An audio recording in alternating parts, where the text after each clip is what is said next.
public. Donc on fera attention Merci aux de nous rushs. supporter. Ça, bonjour à tous. On se retrouve ici après la visite à la fois des archives et des studios. Et on voit donc cette grande maison et belle maison et ancienne maison aussi, parce que je crois que ça va être bientôt son anniversaire, ou c'est son anniversaire cette année. 60 ans cette année. Effectivement, donc on a vu de belles archives audio qui nous ont permis de nous replonger dans le temps et dans l'histoire de la France. On a vu effectivement, on voit que vous avez une pression de la production parce qu'il faut produire tout de suite. Il y a à la fois donc une obligation de production dans l'immédiateté et en lien avec l'actualité. Et puis vous avez à gérer tout ce patrimoine. Et moi j'ai quelques questions donc sur le sujet. Alors après je vous laisserai vous présenter également. Mais comment on gère à la fois ce côté agile de transformation au quotidien et en même temps cette transformation dans la durée avec des grands projets comme la numérisation? Ouais, moi, je suis Gwenaëlle Ecogwen, je suis directrice des activités numériques pour les radios et les télés donc du groupe Lagardère Active, donc, dont Europe 1. En fait, c'est une question très intéressante et en fait, on a un patrimoine très riche d'un côté et en même temps, effectivement, on a une réactivité au quotidien très forte. C'est-à-dire qu'on part d'une page blanche à la radio tous les jours. Ben, en fait, moi, j'ai travaillé sur quasiment toutes les marques du groupe depuis 8 ans. Et en fait, la particularité d'Europe 1, c'est que finalement, en plus, la radio est un média encore plus réactif que le numérique. Parce que globalement, on rentre dans un studio, on prend un micro et c'est parti. Donc, bref, on a donc la réactivité et le patrimoine. Et aujourd'hui, justement, on a lancé des chantiers de fond, notamment sur la partie numérisation de nos archives, parce que finalement, avec du contenu froid que sont nos archives, et en plus dont on est propriétaire et dont on a l'exclusivité, on peut créer du contenu chaud, sur des rétrospectives, voilà, sur des anniversaires, etc. Donc là, en fait, on a une grosse démarche. Et donc là, c'est aussi un travail de transformation de l'entreprise parce que ça implique plusieurs pans de l'entreprise. C'est-à-dire que vous avez vu Sylvaine Denis, je crois, juste avant, qui elle est donc la gestionnaire de tout ce patrimoine. Ça implique la direction des technologies, c'est-à-dire que comment on met en place justement la numérisation et comment on crée de la richesse autour de ce patrimoine. Non seulement après en commercialisation directe, donc là, c'est pas du tout mon périmètre, c'est celui d'Anne Fauconnier et de Sylvaine, mais pour pouvoir mieux l'exploiter, il faut le numériser. Et comment on arrive aussi à en faire un contenu sur nos expressions numériques et à l'antenne. Donc, en fait, ça implique donc, les archives, la direction des technologies, moi aussi, mon service, puisque c'est comment, derrière, on va pouvoir exploiter ça, quels outils on met à disposition de nos journalistes, comment ça s'articule avec l'organisation de nos sites, de nos applications. Donc là, on a un gros chantier justement qui est en cours sur l'archivage vidéo, où on est en train de mettre en place un outil qui sera justement connecté avec notre back-office pour les utilisateurs que sont les journalistes, mais aussi pour Sylvaine Denis pour pouvoir commercialiser nos archives, et aussi pour que les journalistes radio puissent y accéder en fonction des sujets. Et donc, ça implique justement un travail conjoint. Et l'idée, c'est de pouvoir s'en servir à tous les niveaux, c'est-à-dire et pour l'éditorial et pour leur monétisation. Ouais, et aujourd'hui, on est à l'aise avec la gestion de nos archives sonores, Ouais. son, qu'on utilise au quotidien sur Europe 1, mais que d'autres médias nous demandent. Aujourd'hui, je crois que c'est 3 jours. Pendant 3 jours, ce qui se passe aujourd'hui à l'antenne d'Europe 1 pendant 3 jours est accessible à tous les médias. Et après, ça passe en commercialisation. Par contre, on n'est pas du tout encore à l'aise avec tout ce qui est images, photographies, etc. Parce que mine de rien, depuis 60 ans, il y en a eu. Et quand il y a des bouquins, quand il y a des expos, des rétrospectives, etc., ça, on n'est pas encore habitué à le faire et on est en train de le faire. Ouais. Et donc, on parle beaucoup de l'audio, mais aussi, Europe 1, pour le coup, a su aussi se transformer ces dernières années et être pionnière en matière de vidéo. Et ça, c'est un point très important d'évolution aussi d'une entreprise et de son savoir-faire. C'est Jean-Pierre Elkabbach qui a lancé la vidéo. Il aime le revendiquer, c'est Jean-Pierre. Et en fait, dès le début des années 2000, en fait, Europe 1 a commencé en fait, à filmer ses studios avec des petites webcams. Donc, il y avait peu d'intérêt éditorial, mais en fait, c'était une première rentrée de la vidéo un peu dans les coulisses de ce qu'était la radio. Donc, ce qui est un changement assez fondamental. Je pense qu'il y a eu plein de débats ces dernières années sur est-ce qu'on dénature la radio ou pas à la filmer. Donc, c'est intéressant parce que ça amène aussi des débats d'éthique, d'ADN. Est-ce que c'est nous, est-ce que c'est pas nous, etc. Et donc, en fait, on a été la première radio à filmer. Et aujourd'hui, on voit que la vidéo est un élément clé, en fait, non seulement dans la consommation des médias, c'est-à-dire des attentes des utilisateurs, notamment au travers des réseaux sociaux. Et quand on voit, en fait, c'est aussi générateur de trafic, c'est générateur de valeur, parce qu'en fait, c'est un des rares secteurs du marché publicitaire qui n'est pas touché aujourd'hui trop fortement par la crise, qui est encore en croissance à 2 chiffres. Donc bref, en fait, en étant une radio, et en ayant été pionnier, on a un avantage concurrentiel en fait sur le marché. C'est-à-dire qu'en ayant commencé à filmer, certes de façon peu qualitative au début des années 2000, mais en ayant du coup optimisé les choses au fur et à mesure, c'est-à-dire qu'on a été la première radio à se doter d'une régie vidéo, c'est-à-dire qu'on a aujourd'hui 8 personnes qui réalisent nos émissions, et en fait ce studio est assez intéressant parce que c'est celui qui a le plus de caméras. Oui, en fait toutes ces caméras-là derrière, en fait on en a 8 qui sont pilotées à distance. On a une table qui s'adapte comme dans les studios télé, qui peut, en fonction justement des différents formats d'émissions qu'on peut avoir. Donc, c'est-à-dire qu'en ayant optimisé au fur et à mesure la qualité de notre flux vidéo, là, on a lancé la semaine dernière Europe 1 +, qui est en fait un flux vidéo enrichi. C'est-à-dire qu'on y apporte un flux d'infos continu, comme sur des chaînes info. L'infographie. De l'infographie, c'est-à-dire qu'en fait, un propos radio, certes, c'est sympa quand il est filmé dans un beau décor et tout, mais c'est quoi la plus-value éditoriale? Parce qu'un journal radio qui est filmé, voilà, donc du coup là on enrichit, on a un chef d'édition qui vient des chaînes info qui est arrivé pour justement mettre des cartes, mettre de la vidéo en plus, mettre des images. Donc ça c'est un nouveau métier qui est arrivé aussi pour pouvoir... et donc, voilà, donc du coup on a un produit aujourd'hui qui s'enrichit, qui a une plus-value éditoriale et du coup aussi une plus-value pour nos annonceurs.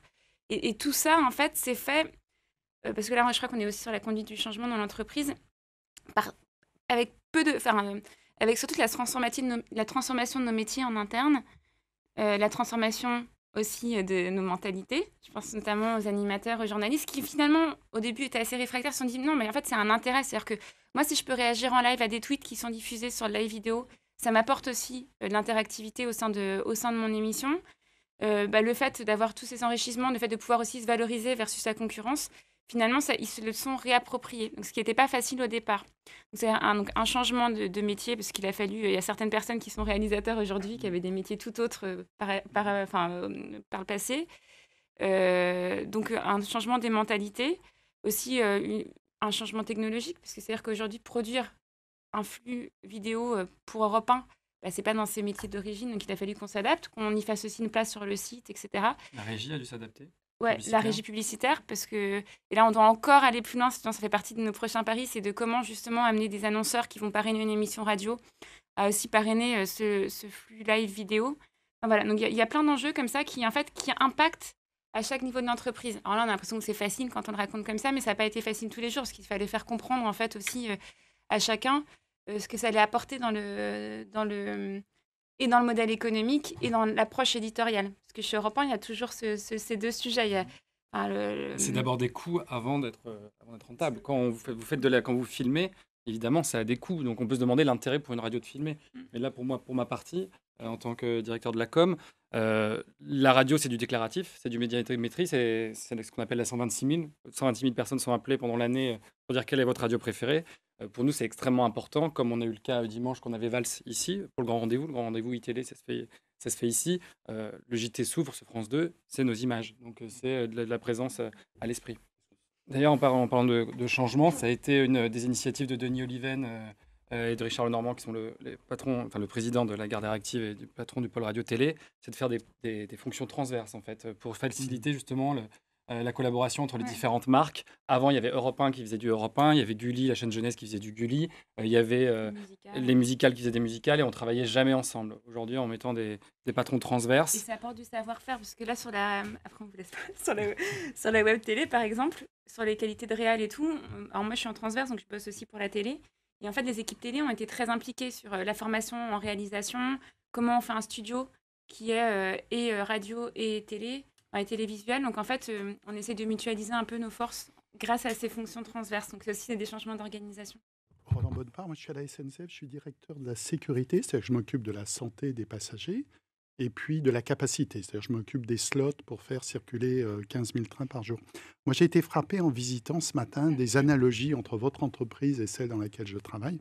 Et parce qu'on travaille sur du service et à chaud et en temps réel, donc voilà, on est en permanence en gestion de crise, entre guillemets. J'ai trouvé beaucoup d'analogies.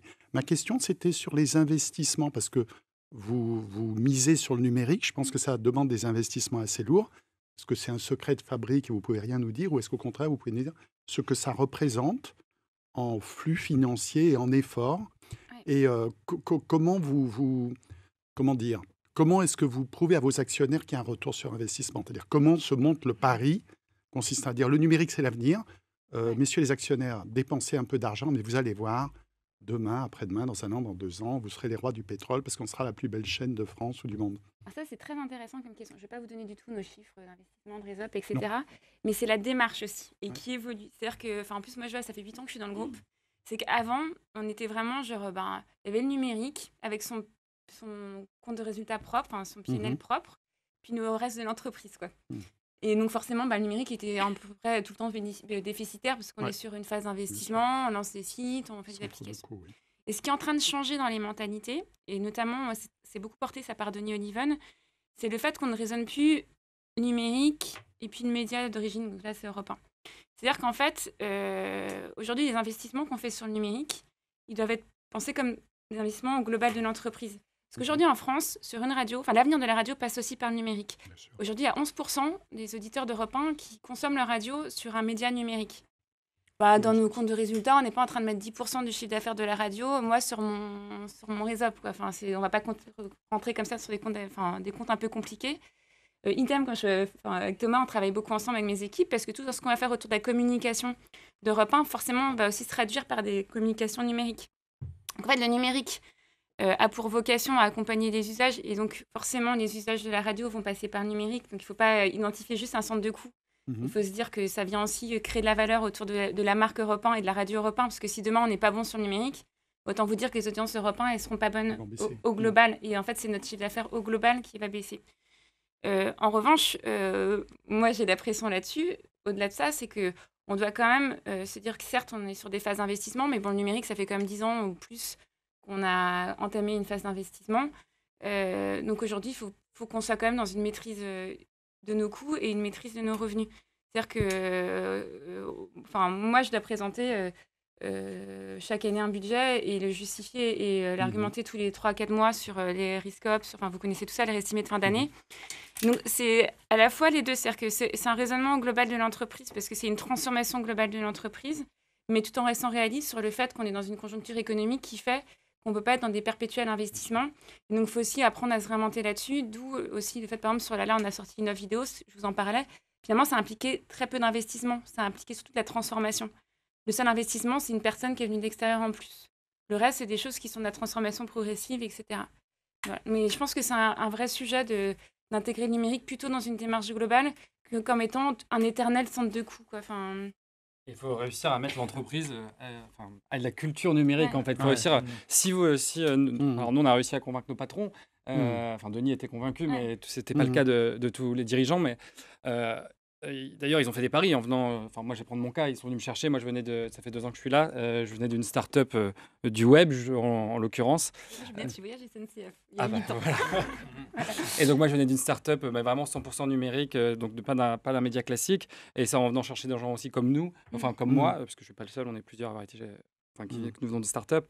On essaye d'influer. Par exemple, moi je me bats depuis 2 ans pour abandonner, j'espère qu'il n'y a personne de JC Deco, d'abandonner l'affichage parce que ça coûte cher et que le retour sur investissement, on a du mal à le mesurer. Je me bats pour qu'on fasse un couplage télé web, interstitiel, etc. Parce que je sais ça coûte moins cher, je sais exactement combien de personnes j'ai touché, etc. Mais on a encore les vieux réflexes pour l'instant, qu'il faut que, à chaque rentrée, on veut voir la campagne d'affichage dans la rue, etc. Avec les photos. Alléluia, Ouais. ça y est, ça commence à changer. Mais donc, il faudra réussir à infuser à tout le monde. Et voilà, donc on n'est pas trop de deux, en l'occurrence, pour Et ce ne sont influer pas ça. forcément les plus anciens ou les plus vieux qui sont les plus résistants au changement. Ah non. Pas du En tout. fait, c'est la peur Nous, de on va vraiment chez de... Mais nous, on va chez les journalistes, par exemple. Mm. Moi, c'est un truc qui m'a frappé. Mm. C'est qu'en fait, ce sont les plus jeunes journalistes qui sont les plus durs à convaincre Bien sûr. sur la nouvelle, ce qu'implique leur métier aujourd'hui. Et finalement, c'est peut-être plus ceux qui ont 40 ans et tout ça, qui ont vu des évolutions, qui ont vu et qui justement sont beaucoup plus enclins à faire évoluer leur métier. Je pense à un jeune journaliste quand on lui dit il faut aussi que tu ailles faire de la vidéo, il faut aussi que tu fasses un peu de montage, il faut aussi que tu fasses ça. Mais en fait, parfois, c'est plus compliqué en termes d'approche Et donc c'est marrant, c'est pas qu'une question de génération du tout. C'est une question d'état d'esprit et de réalisme par rapport à ce qu'est l'entreprise et à ce qu'est sa marque aujourd'hui en fait. Ouais, et pour le coup, nous, le digital maintenant est vraiment arrivé de partout. Parce que par exemple, nos journalistes, quand ils sont en reportage, je vais prendre l'exemple de Gwendoline de Bono, Ouais. quand elle a été faire ses sujets sur Ebola, elle était avec son iPhone, elle filmait aussi pour avoir des images qui nous servent pour le site d'Europe 1, etc. etc. Donc aujourd'hui, le digital, le numérique, c'est certes Gwen, c'est certes la com, mais c'est aussi nos journalistes en l'occurrence. Et ça se fait progressivement parce que c'est effectivement des évolutions métiers de mentalité. Voilà, on a 19, par exemple, on va prendre l'exemple des émissions, on a 19 pages Facebook, 150 comptes Twitter des journalistes, etc. Donc voilà, tout ça, faut l'animer, tout ça, c'est des communautés importantes. Quand un animateur s'en va, ça a été le cas avec Laurent Ruquier, qu'est-ce qu'on fait de sa page? On la garde, il part avec, ou même quand c'est au sein du groupe. Cyril Hanouna est passé de Virgin Radio à Europe 1, il avait 1 million de personnes qui le suivaient sur Facebook, sur Virgin Radio. Est-ce qu'on le prend pour Europe 1? Parce que si on fait ça, ça veut dire que c'est 1 million de personnes qui n'ont plus les infos de Virgin. Donc voilà, il y a pas mal de problématiques nouvelles qui peuvent paraître anecdotiques, mais qui au quotidien sont loin d'être anecdotiques. Qui impactent l'organisation. Et qui impactent l'organisation. l'organisation. L'exemple des réseaux sociaux. Finalement, sur chaque émission de l'antenne, on a proposé, donc c'était souvent sur la base du volontariat, à une personne qui est rattachée à cette émission, de prendre en charge justement le community management de cette émission. Donc, c'est-à-dire de prendre une casquette en plus, et donc c'est aussi une transformation des métiers. Et parce que c'était pour nous la seule façon de faire des choses de façon intégrée, pertinente, éditorialement. Enfin, c'était vraiment d'être au cœur. À chaque fois, c'est de se dire, c'est pas un truc en plus. Enfin, c'est pas quelque chose de périphérique. Ça doit être au cœur de notre façon de concevoir et nos programmes et des animés, etc. Oui, bonjour, Stéphanie Lepézan. Donc moi, je viens de la BNP, à la RH, et je suis responsable de l'équipe transformation et management. Donc on accompagne les grands projets stratégiques dans leur transformation et on s'occupe de la formation des managers aussi. Donc c'est intéressant d'avoir les deux. Ma question, c'était comment vous gérez quelles limites vous vous posez? Parce qu'en fait, sur l'humain, comme on travaille tous sur l'humain, et que vous générez par votre transformation certainement pas mal de stress quand même, que l'image, je trouve que d'être filmé, c'est stressant, enfin par nature, parce que c'est quelque chose forcément naturel. Il y en a qui aiment, mais c'est quand même un exercice avant tout. Donc, comme vous vous amenez beaucoup l'exercice filmé, on l'a vu, que le numérique amène le filmé à la radio, parce que là, moi, je pars de la radio. Est-ce que vous vous êtes posé des limites que vous ne franchirez pas? Par exemple, sur un cadre comme ceci, on veut respecter un cadre très radio qui fait que les gens qui viennent de la radio sont à l'aise et il y a des limites qu'on se fixe, ou alors justement on s'en fixe pas parce que c'est nouveau et que on veut voir jusqu'où on peut aller dans la partie filmée, qui doit quand même être assez stressante pour ceux qui la vivent, même s'ils disent qu'ils aiment bien, parce que parfois on est un peu obligé de dire qu'on aime bien parce que c'est dans l'air du temps. Alors sur la partie, nous on a 18 heures par jour d'émissions qui sont filmées. 17, pardon. 17 heures, bientôt 17 heures de radio filmée. Les émissions du week-end, à part le grand rendez-vous et Nico Saliegas, ne sont pas filmées. Sur la partie purement studio invité, c'est rentré dans les habitudes. Toutes les radios maintenant sont filmées quasiment. Après, si un invité refuse d'être filmé, il n'est pas filmé, l'émission n'est pas filmée. Hein. Est-ce que vous avez eu un changement justement, à moins que vous ne l'ayez peut-être finalement pas vécu parce que vous arrivez à un moment assez récent, mais dans le change, il faut y aller coûte que coûte et puis on va s'adapter. Et parce que cette partie-là, elle est quand même pas évidente. Nous, on est dans des métiers, il n'y a pas la notion de film, mais il y en a d'autres qui sont pas mal. Mais on s'est posé la question et on s'en pose tous les jours, comment on va rendre le plus à l'aise possible. Parfois, c'est la simple expression qui permet de se libérer des stress. Enfin, bon, là, je suis avec des entre pairs, mais comment vous avez géré ça? Ou finalement, vous n'avez pas eu le temps de le gérer? On y va, et puis finalement, ça se passe bien. Ça peut être ça a aussi. été progressif parce que ça a commencé avec des webcams au départ, donc avec des plans fixes, surtout sur des animateurs et sur des invités au départ. Et au départ, il n'y avait pas tous les journalistes de l'antenne. Par exemple, l'exemple de... Voilà, donc voilà. Après, nous, par l'instant, on s'est refusé à ce que font certaines radios musicales, à filmer aussi ce qui se passe dans les locaux. Il y a certaines radios où les couloirs, la rédaction, etc., musicales, sont filmés. Nous, et puis je tiens à préciser quand même, en fait, par rapport au changement, c'était différent par rapport à d'autres contextes. Dans le cas d'Europe 1 et aussi des journalistes et des animateurs, en fait, on a, je sais pas, les 3/4 de nos animateurs encore même qui sont aussi à la télé. Donc, du coup, il n'y a pas... La frontière entre les deux est pas... C'est la frontière et en fait, ce sont des personnes qui ont fait des écoles de journalisme, etc. Donc, en fait, je pense que le changement, c'est pas forcément là qu'il a été le plus difficile. c'est la crainte de l'évolution de son métier, plus pour les journalistes au quotidien. C'est-à-dire, qu'est-ce qu'on va me demander demain? C'est surtout le côté aussi bimédia, qui est toujours quelque chose de très compliqué dans les médias, sur les statuts. En fait, je pense que ce qui a pu centraliser les peurs n'était pas sur le fait d'être filmé, mais avec l'arrivée du numérique, c'est sur le fait de voir son métier changer, se transformer, son statut, voilà. Donc je pense que c'est davantage là-dessus qu'il y a des enjeux aujourd'hui dans les médias. D'ailleurs, on est tous confrontés au même sujet, plus que sur le fait d'être filmé. Pour les journalistes, mais aussi pour les assistants d'émission, pour à peu près tout le monde, pour le coup. Et est-ce que vous avez réussi à transformer cette crainte en une opportunité, puisque c'est un grand groupe donc, où il y a des chaînes radio, des chaînes télévision. Est-ce qu'il y a des opportunités de carrière, de développement de compétences pour les gens du groupe, pour passer par exemple de l'univers radio à l'univers filmé de la télévision? Est-ce qu'il y a une politique RH en matière de change qui fait qu'il y a une anticipation des métiers de demain et que vous développez les compétences des gens pour justement leur permettre d'être au niveau attendu? En interne, là pour le coup, la politique RH de la Gardère, vu qu'on a un grand groupe, on dit toujours que ça prend du temps, mais on a toujours ce qu'on veut, toujours ce qu'on veut. On arrive toujours au métier qu'on veut à la fin. Il y a vraiment des passerelles entre tous les services, entre tous les pôles, autant à la presse, avec Elle, Paris Match, le JDD, ou aux télé, etc. Après, si on prend l'exemple des journalistes, c'est différent parce que les journalistes sont souvent repérés en radio et partent ensuite en télé. Nous, on a plein d'exemples ici. Wendy Bouchard, elle a commencé chez Europe 1. Caroline Roux, Maxime Switek, c'est que des gens qui ont commencé leur métier en radio et après, ils sont appelés par la télévision. C'est un formidable laboratoire pour le coup, les radios. Alors, sur la transformation des métiers, ce qui a été fait, après, je ne sais pas si c'est ce qu'il y a de mieux, parce qu'on échange aussi entre différents médias. Il y a des rédactions dans lesquelles les choses se sont faites sur des changements de statut généraux. Alors nous, on a eu un autre choix, juste sur l'évolution. C'est-à-dire que aussi, il y a encore 2-3 ans, le numérique, c'était un peu les sous-journalistes qui étaient un peu à la cave, et voilà, et avec le journaliste prestigieux radio. En fait, les statuts, c'est toujours quelque chose de compliqué, c'est toujours c'est toujours quelque chose d'assez anxiogène, sur des choses qui remontent assez haut, qui sont et en fait le choix qui a été fait ici, c'est de le faire un peu dans la douceur, c'est-à-dire d'abord les journalistes, donc ça c'était 1 an et demi, 2 ans, ont été répartis mais juste géographiquement, c'est-à-dire avant ils étaient tous au même endroit, un peu dans un coin, et maintenant en fait quand vous avez peut-être traversé le grand open space, il y a une table politique, une table éco, une table etc. Et en fait, maintenant, les journalistes éco d'Europe1.fr, ils sont sur la table avec les journalistes éco d'Europe 1. L'idée, c'était de se dire que même sans changement de statut ou sans... c'était déjà de créer un lien entre eux. C'est-à-dire que... un lien déjà humain, mais aussi pour nous vertueux d'un point de vue dynamique. C'est-à-dire qu'une information qui tombe au pôle société, du coup, elle peut être plus rapidement prise en main. Il y a du partage aussi de contacts. C'est-à-dire que je vois, la journaliste politique, une des journalistes politiques d'Europe1.fr me disait Caroline Roux, on échange beaucoup, elle m'ouvre assez facilement son carnet d'adresses, du coup ça me permet d'aller plus vite, de développer tel ou tel axe.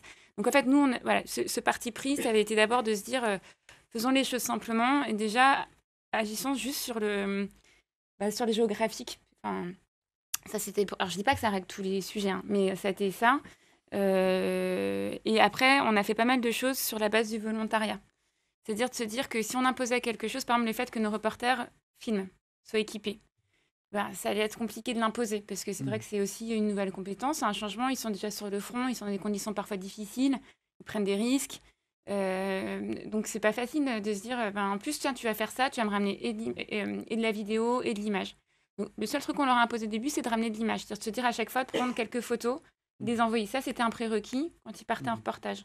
En revanche, sur la vidéo, en fait, c'était sur la base du volontariat. Donc, en se disant, ça va peut-être amener un effet dynamique autour. Aujourd'hui, on a quelques reporters qui vraiment maintenant systématisent. Alors, en plus, c'est plutôt des jeunes reporters trentenaires qui le font. Je pense à Xavier Yvon, Gwendoline, et qui eux vont vraiment sur le terrain, qui couvrent tous les grands conflits. Donc ça s'est fait sur la base du volontariat. Et encore une fois, c'était pour éviter de brusquer les choses, notamment vis-à-vis aussi des instances de représentation, etc. Donc, là, je suis transparente avec vous, hein, puisqu'on est... Non, mais Voilà, donc ça a été fait comme ça. Je sais, mais encore une fois, je ne sais pas si c'était la meilleure méthode ou pas.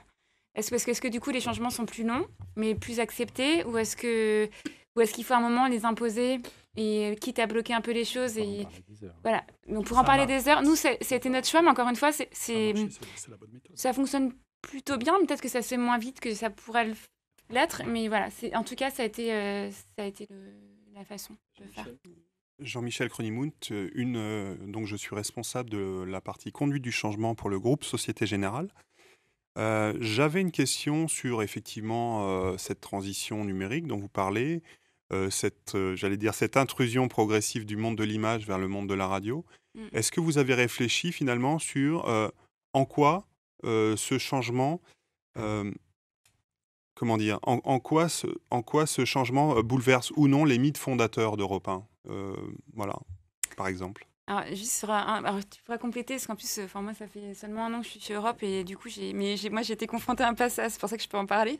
Parce que c'est vrai qu'en plus, les mythes fondateurs d'Europe, c'est très fort dans la culture de l'entreprise et dans l'attachement, en fait, de ces journalistes et de tous les salariés d'Europe 1. Moi, ça m'a marqué. En plus, j'ai fait pas mal de marques dans le groupe, et puis avant, j'ai bossé chez SNCF ou en agence chez TBWA. Et c'est vraiment chez Europe 1 que j'ai ressenti ce truc vraiment fort d'ADN, d'appartenance et d'histoire. Enfin, Europe 1, c'est une histoire, c'est une radio, voilà. Et en fait, le numérique, l'idée, c'est de montrer dans quelle mesure ça reste dans l'ADN de la marque. Par exemple, Europe 1, c'est une radio qui s'est fondée sur l'interactivité aussi, mais de l'époque, c'est-à-dire c'est de faire intervenir des auditeurs, et donc là, aujourd'hui, pour moi, tout ce qui est fait autour des réseaux sociaux, par exemple, ça rentre dans l'ADN de la marque. L'interactivité, voilà. Donc ça, c'est faire partie justement des fondamentaux d'Europe 1. Sur les fondamentaux aussi. Moi, sur les fondamentaux, je peux en parler. Là, c'est au niveau communication plus que changement, mais moi, venant du web, j'avais fait pas mal de ce qu'on appelle des buzz en langage courant dans la marque précédente, et j'ai commencé à appliquer ce que je faisais avant chez Europe 1. Donc, on a commencé par 2-3 buzz qui, au départ, étaient un peu ici...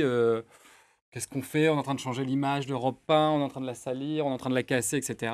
Et il a fallu après être assez malin et montrer qu'on voulait justement pas enlever l'image d'Europe 1 et au contraire la revendiquer par des actions très simples. On a ouvert Europe 1 aux Journées du patrimoine, on a mis en avant notre patrimoine, on a crié haut et fort nos 60 ans, on a fêté notre anniversaire, etc. On a repris tout ce qu'il y avait dans le passé, dans les archives, etc. Par des actions très simples. Les couloirs sont recouvert de l'histoire des cadres de l'histoire d'Europe 1. Quand vous arrivez dans la rédac, il y a une frise avec l'histoire d'Europe 1, etc. C'est symbolique, mais ça change vraiment tout. Et aujourd'hui, maintenant qu'on a fait notre buzz l'année dernière avec Barack Obama, on avait fait une petite OP, on avait demandé une interview à Barack Obama dans le Washington Post, qui avait fait beaucoup parler parce que la Maison-Blanche avait répondu à la question, dans les questions-réponses de la Maison-Blanche, à notre demande d'interview, etc. Ici, on en est fiers maintenant, on est content, on est moderne, on a changé, etc. On n'a pas sali la marque d'Europe 1, on n'a pas fait un glissement. Maintenant, on le revendique et l'histoire est en marche, entre guillemets. C'est une nouvelle page d'Europe 1 qui s'écrit, beaucoup plus moderne, beaucoup plus numérique, etc. Mais il faut garder le lien avec justement tout le passé, toute l'histoire d'Europe 1. Là, c'est une version plutôt... c'est une version réaliste, tout ce qu'on est en train de vous dire, mais effectivement, dans les dernières années, moi, j'étais pas là, mais je suppose que, vu les débats que ça génère aujourd'hui aussi, par exemple, chez Radio France, que, voilà, le fait de peut-être dénaturer ce qu'est l'esprit de la radio au travers de l'image, c'est des choses qui ont dû avoir lieu, mais finalement, vu qu'elles ont eu lieu assez tôt, en fait, finalement, au fil du temps, ça s'est rentré dans les mentalités. Mais je pense que c'est comme du changement et qui touche au mythe fondateur. Et après, il y a une réalité aussi, c'est que la radio, c'est avant tout le terrain. Et avant l'arrivée de Denis Oliven, il y avait eu une petite coupure où il y avait beaucoup moins de délocalisation, où Europe 1 allait beaucoup moins en local, etc. Et on a vu nos audiences un peu fondre à ce moment-là. Et l'année dernière, on a vraiment remis ça en place, à savoir aller sur le terrain, etc. Et c'est la base de la radio. Europe 1 était le premier à avoir fait la Caravelle Europe 1. C'était un avion qui allait pour les élections municipales de ville en ville, etc. L'année dernière, avec la SNCF, justement, on a lancé le train des municipales. C'est beaucoup plus écolo, quand même. Ah oui. Une question. Ouais, une question, c'est il y a une façon de trancher, en tous les cas en partie. Je n'oublie pas de me présenter quand même, Jean-Christophe Buvard, je travaille à la Française des Jeux, je suis directeur de la transformation et la direction de la transformation est une composante de la DRH, donc dans un schéma d'organisation qui est assez proche de celui que vous décriviez tout à l'heure. Euh, C'est difficile de trancher la question de la vitesse à laquelle le numérique doit pénétrer la culture de l'entreprise, ses pratiques, et puis il doit se diffuser auprès de ses clients, quoi. Donc, il y a une chose qu'on essaye de faire, je ne dis pas qu'on y arrive parfaitement, mais qui nous aide beaucoup, c'est aller regarder les clients, que ce soit le client final ou le client interne. Et on s'aperçoit d'une chose, le conservatisme, effectivement, il est souvent beaucoup plus fort dans l'organisation qu'à l'extérieur de l'organisation, et il est même beaucoup plus fort au sein de la gouvernance de l'organisation que chez les collaborateurs. En clair, quand on demande à nos clients ce qui n'est pas forcément très éloigné de la question que vous vous posiez sur à quelle vitesse la vidéo doit-elle pénétrer les émissions de radio. S'ils veulent trouver les produits de la Française des Jeux toujours, comme depuis toujours dans l'un de nos 35 000 points de vente ou sur Internet, beaucoup nous disent, c'est une étude dont on va avoir les résultats, je ne comprends pas la question que vous me posez. Je ne comprends pas la question, bien sûr. Je veux pouvoir les trouver partout. Je veux pouvoir les trouver où je suis et pouvoir les consommer quand j'ai envie de les consommer. Ça, c'est un élément extrêmement fort d'accélération de la numérisation de nos offres, de nos services, parce que ça prouve que les questions qu'on se pose, une partie de nos consommateurs ne se les pose même plus. Quant aux collaborateurs, quand on leur pose la question, la première chose qu'ils nous disent, et ça, on l'a découvert il y a maintenant plusieurs années, c'est d'ailleurs à partir de là qu'on a pu développer notre premier réseau social d'entreprise, qui commence à croître et à pas mal prospérer. S'ils veulent travailler avec des outils numériques, ils nous disent à minima, offrez-nous les outils qu'on utilise à la maison et que nos enfants utilisent à la maison, quoi. Ne nous ringardisez pas en nous contraignant à imprimer nos mails et aller les mettre dans des bannettes, dans des bureaux qui sont 3 étages au-dessus ou en dessous. Donnez-nous à minima ce qu'on utilise déjà dans nos vies quotidiennes et ça augmentera à la fois notre fierté d'appartenance à l'organisation et probablement sa performance. Et ça, ce sont 2 façons de diffuser la culture numérique dans une entreprise sur lesquelles on essaye de s'appuyer et qui peuvent donner des résultats probants. Mais l'intérêt des usages, en fait, moi je sais que ça a toujours été mon discours, j'ai toujours bossé sur le numérique, en fait, quasiment depuis le départ, parce que je suis pas SNCF, c'était en 2002-2003. Et en fait, le point, c'est toujours les usages. Et moi, ça a toujours été mon discours, même quand je suis arrivée dans le groupe, et c'était un peu les prémices du numérique, toujours de se dire ce que demande l'utilisateur final. Et moi, je sais, c'est toujours dans mes discours vis-à-vis de notre direction ou en interne aussi.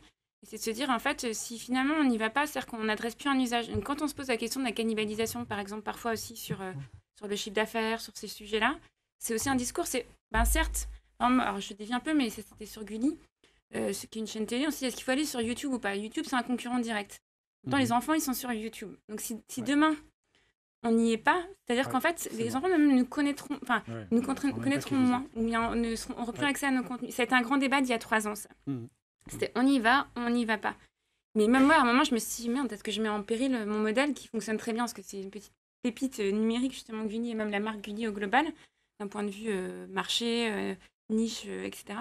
Et en fait, finalement, on y allait parce qu'on s'est dit, si on ne va pas là où les usages se font, c'est comme là, sur le mobile, les usages se font à la radio, les usages de la radio se font davantage sur le mobile que sur le web.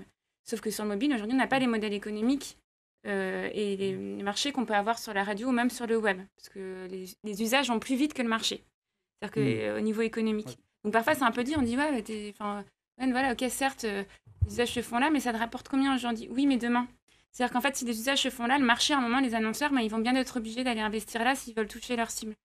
Donc c'est toujours d'être un peu sur le temps d'avance, quitte à se tromper. Alors, moi, c'est un truc que j'ai fait pas mal sur Gulli, parce que ça fait plus longtemps que je bosse dessus.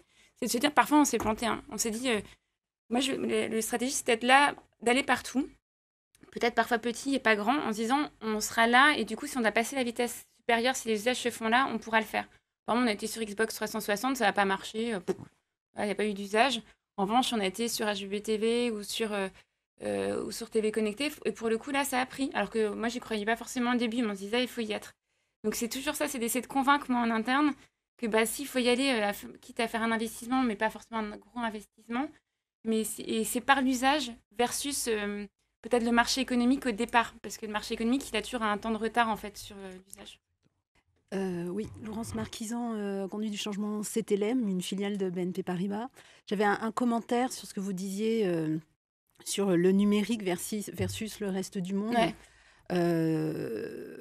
Nous, c'est le gros sujet aujourd'hui du frein des conseillers clientèle de CTLM. Il n'y a plus d'agence physique, donc tout se passe par téléphone. Inciter leurs clients à aller sur l'espace client pour faire des actes simples qui vont désengorger les flux d'appels, etc., alors qu'eux-mêmes n'ont pas accès à l'espace client et que la production qui va être faite sur le net ne rentre pas dans leur portefeuille. Voilà, c'est le frein majeur. Et donc nous, on en est encore là de se dire comment on fait pour désiloter les deux. Donc première remarque. Et l'autre chose aussi sur l'autre silo ou l'autre fracture, je trouve, entre... Il y a des gens qui s'occupent de digitaliser nos modes de relations clients pour être compétitif et répondre aux nouveaux usages des consommateurs. Et on ne s'occupe pas de l'interne. En tout cas, ça va être plus côté RH et hors business qu'on va s'occuper de digitaliser les modes de travail dans l'entreprise où on est encore avec des BlackBerry, on n'a pas d'iPhone, on n'a pas accès sur Internet parce qu'on a des firewalls de folie. Je ne sais pas si c'est pareil sur la Société Générale, Eh bien mais... non, ça n'est pas pareil. Voilà. Donc voilà, donc il y a une fracture numérique pour faire un jeu de mots qui est incroyable entre ce qu'on fait en termes de business pour être dans le marché et puis à la traîne l'interne qui voilà.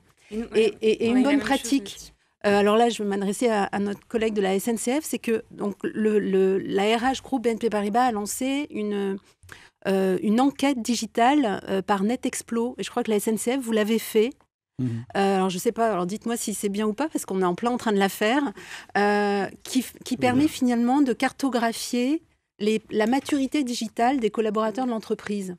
Et donc, nous, on en attend beaucoup parce que on ne sait pas si on est follower, booster, starter, balancer. Il y a 5 profils. Et tout à la fois. Voilà, alors dites-nous. Est-ce qu'on peut en attendre quelque chose en termes de conduite du changement Sur l'externe, nous, on a découvert une chose, c'est qu'un produit qui n'était pas accessible là-dessus, il était mort à très court terme. C'est-à-dire, à l'horizon de 2 ou 3 ans, il n'existait plus. Parce que les jeunes générations n'acceptent que ce qui est accessible sur le smartphone. Et ça, on l'a vérifié 1000 fois. Et donc, on en a tiré des conclusions. Et mon président, Guillaume Pépi, a nommé un CDO, un Chief Digital Officer, qui a la main sur beaucoup de services, notamment sur la DIRCOM. C'est-à-dire le directeur de la communication est sous les ordres du CDO qui s'appelle Yves Tirode. Sur l'interne, même besoin, moi je suis en charge de la sécurité, on va digitaliser la sécurité. Alors que c'est un truc qui est ancestral, dans lequel il y a les règles à respecter depuis 100 ans, depuis que le chemin de fer existe. On va digitaliser, puis on va même faire quelque chose d'un peu plus décapant. On va faire quick, simple et dirty. Ouais, dirty, ouais. Parce que dirty, ça permet de faire vite. Voilà. Et les jeunes nous disent, vos règlements, vos référentiels, c'est trop compliqué. On ne veut plus.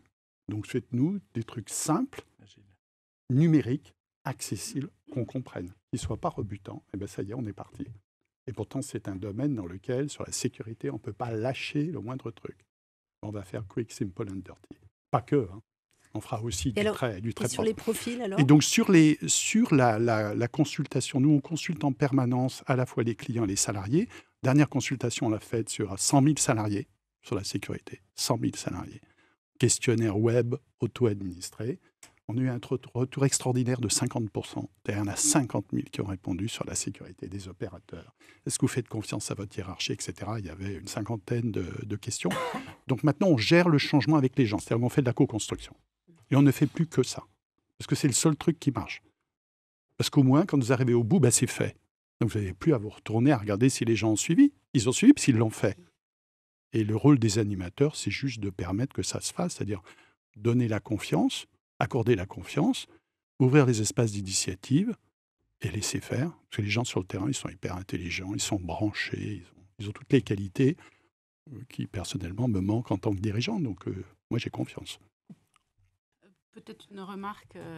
Je suis Valérie Bertrand, je suis responsable de la formation et de l'accompagnement du changement au sein de Covea Assurance.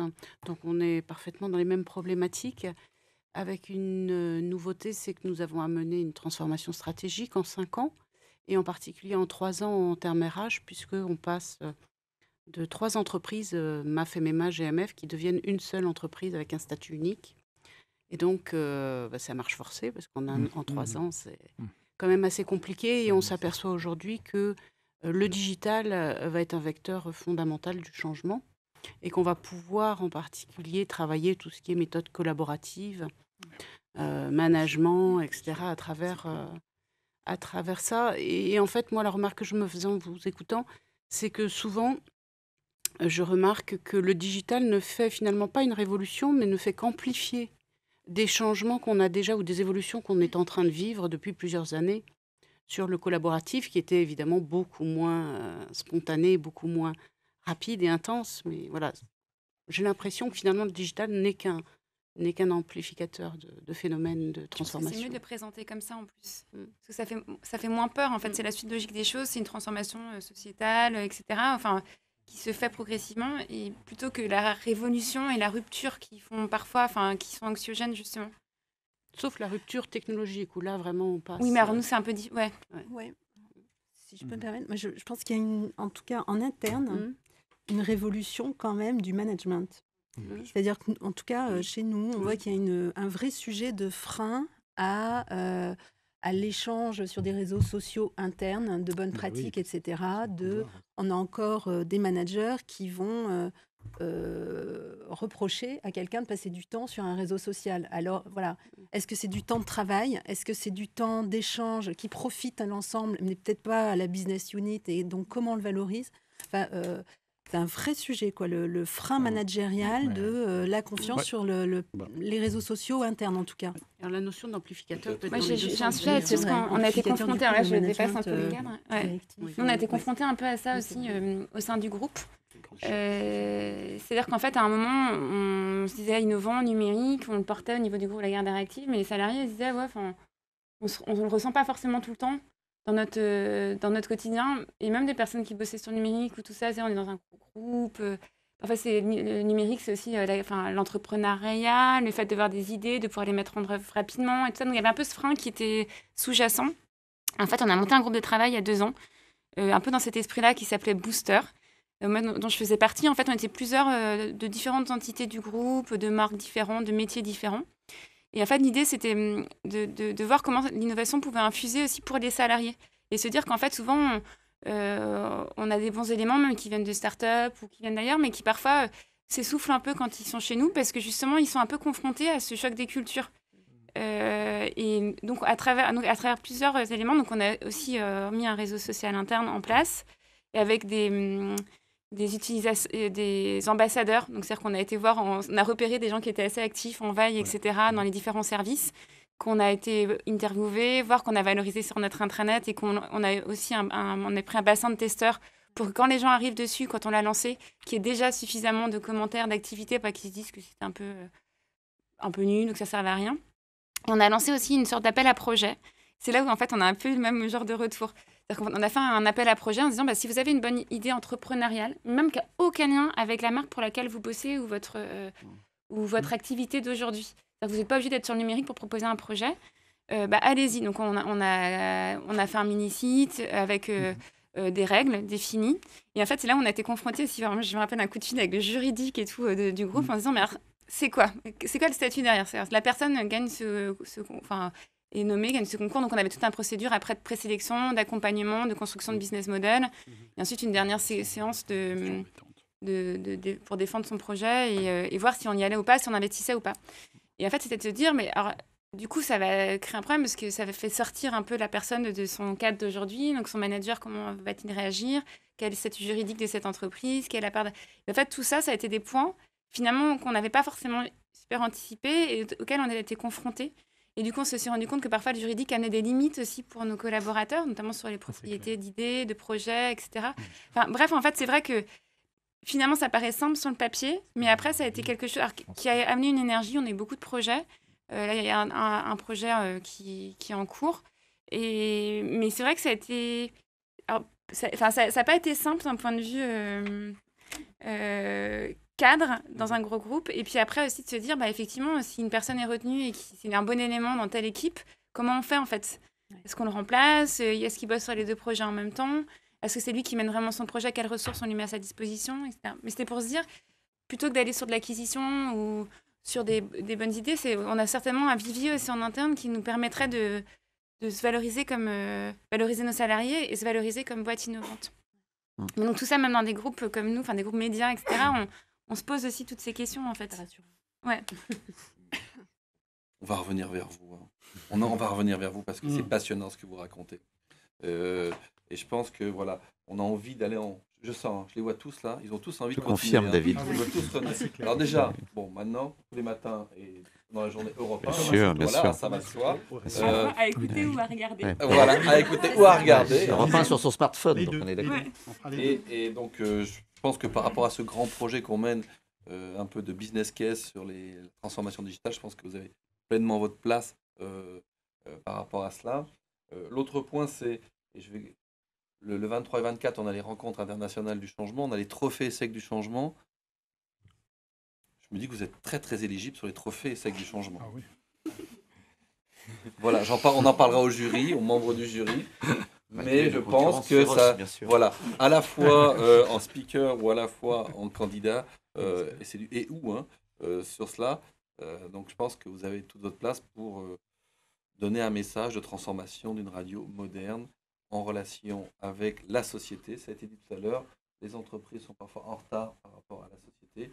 J'ai l'impression que vous faites partie des acteurs qui l'accompagnent et même être en avant. Donc je vous remercie beaucoup. Merci. Europe 1.